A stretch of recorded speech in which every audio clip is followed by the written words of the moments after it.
ready to go because it's somewhat annoying when you forget something. Yeah.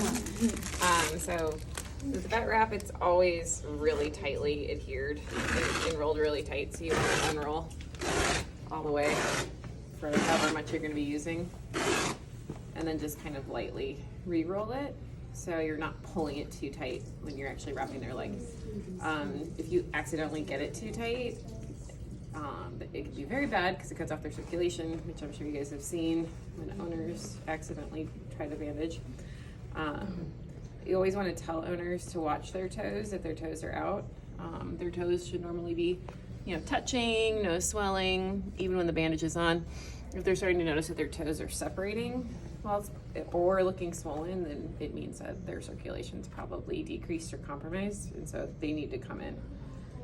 So that's the big thing to look for. Or if the dog is like really chewing at their toes, that's also a sign, that it hurts. Okay. So this is like the most common one that we do for like, a broken nail, like a cut on the foot, things like that.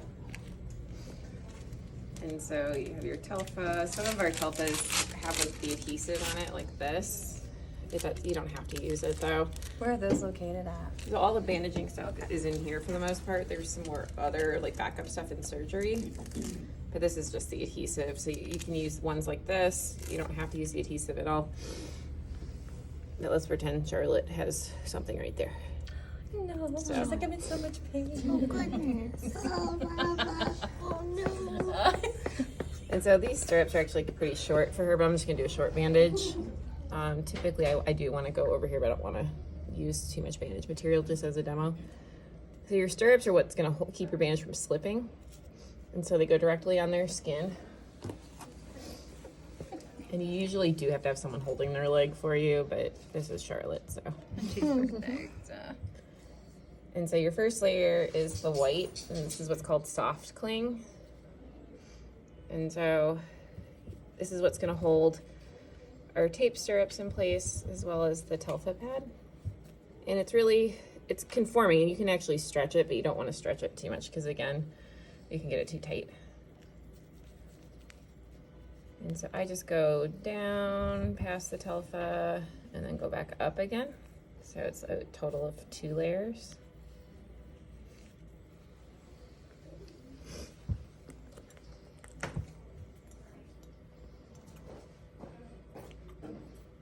Cut away from the dog. Cut away from the dog, yes. With your bandage scissors.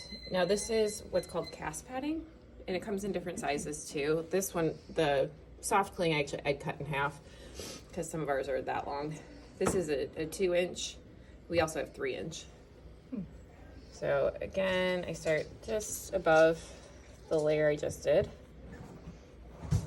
And I'm gonna go all the way down, overlapping about halfway.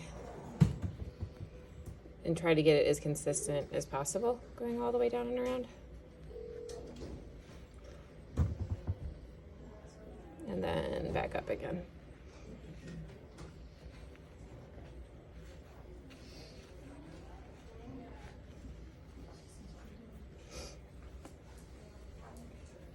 And then you can just tear that one loose. Now our next layer is our brown gauze.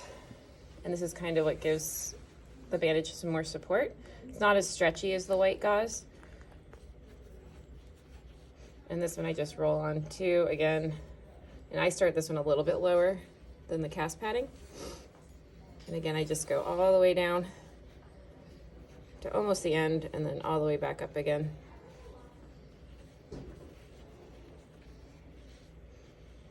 And then this one you do have to cut. Now, this is the important part of making sure the bandage doesn't slip, is you flip your stirrups up and around. And you just tape the sticky side to the brown gauze. Okay, so that's that. Good fat foot, Char. Fat foot. And then we're gonna take our vet wrap. And so again, I go just below where our cast padding is. Is it because we just don't want it irritating the skin? Yeah, it's irritating and you can potentially get it too tight against the skin. You just want to stay on your bandage. So again, overlap by about 50% of the layer above it. all the way down till you cover up all the brown gauze. And then you'll come back up. Again, I'm not pulling, I'm just like unrolling.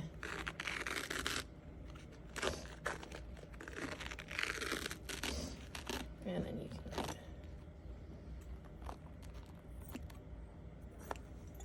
and that's your basic bandage.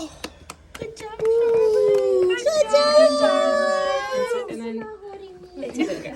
And then sometimes you'll see me put elastic around the top. That's if I'm worried that the bandage is going to slip, or if the dog's like really active, especially with cats. And I know it's a big pain in the butt to get it off, but it really helps keep your bandage from slipping. And again, with you're going to use elastic on, you never want to pull it tight because you can get that really tight too, excessively tight. So, and usually bandages, I leave them on at most like 3 to 4 days. I find that if you leave it on too much longer than that, it gets like really moist underneath there, and they start getting like sores and lesions between their toes, and they can get infected pretty easily. That's beautiful.